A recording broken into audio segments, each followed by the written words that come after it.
Hi there, this is Christa with artisticvegan.com, and today I have a special treat, an apple crumble, but not just any apple crumble. We're going to make it a strawberry apple crumble with the added berries, a little bit of mandarin orange in there, and even raisins to lower the sugar and give it a nice plump juicy surprise inside.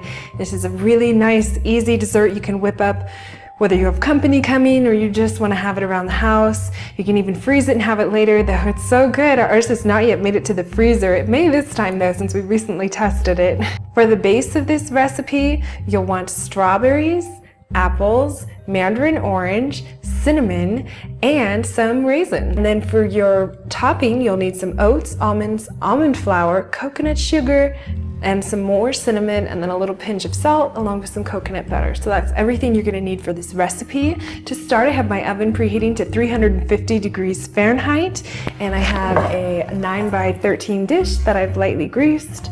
Set that aside. And in a large bowl, I'm gonna combine my apples, and then I have my strawberries, then I have my mandarin orange, and then I have my cinnamon and some raisins. So that's pretty simple. Then you just give it a toss, or with your clean hands, go in there and toss it all together.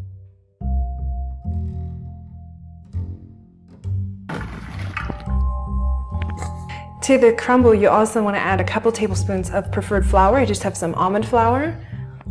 Luckily, this recipe is so easy and forgiving, I can just toss that in and then mix it together with my hands, no problem. This will just help absorb the extra liquids.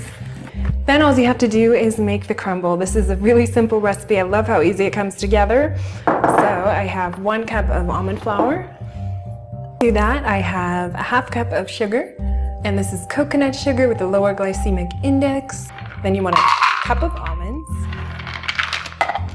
And you could absolutely use the food processor, give them a whiz, it would be done in a second, or you can just give them a quick chop and then add it to your bowl. Then you'll also want 1 1/4 cup of oats.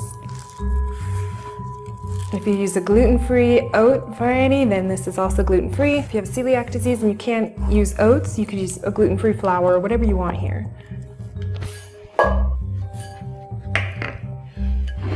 And then I have some cinnamon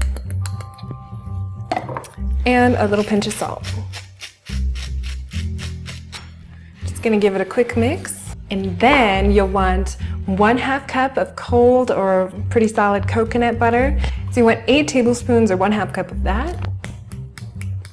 Either with a food processor, a pastry cutter, or your hands, mix this together until you have a nice crumble.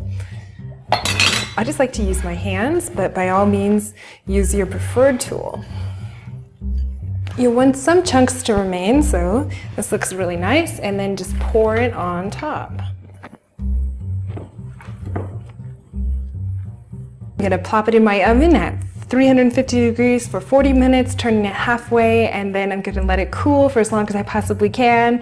If you serve it right away, it'll be kind of crumbly, and if you let it cool for quite some time, it'll come out in a slice, so it's up to you.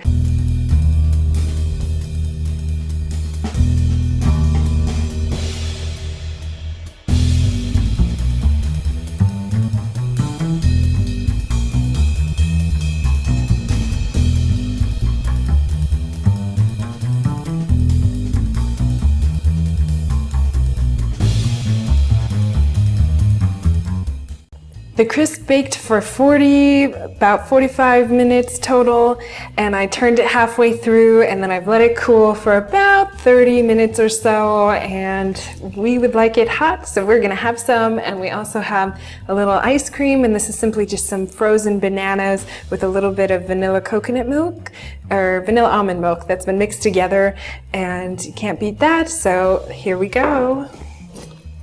If you could smell it, it smells so delicious in here.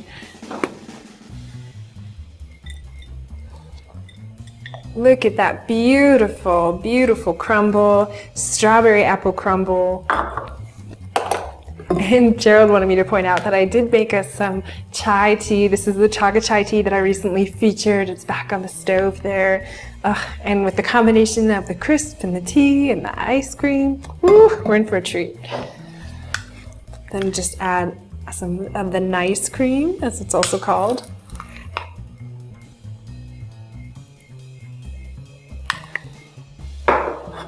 And there you have it.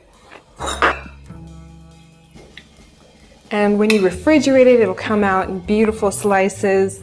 Really fantastic. It's good cold, it's good hot.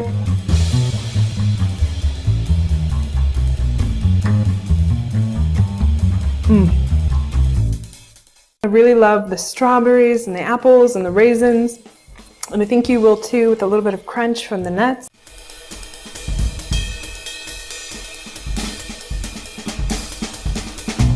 Thank you for spending time with me. This has been Christa with artisticvegan.com, and go there to get the recipe, and I hope to see you next time. Bye. If you really want to go completely oil-free and you don't even like to use coconut butter and you find that too indulgent, by all means use a fruit puree. By all means you can use, and if you don't want to use the coconut butter, you can absolutely use a fruit puree. If you, oh God, why can't I say that word? Okay. Puree. If you don't want to use the coconut butter or an oil product, you can use a few, good.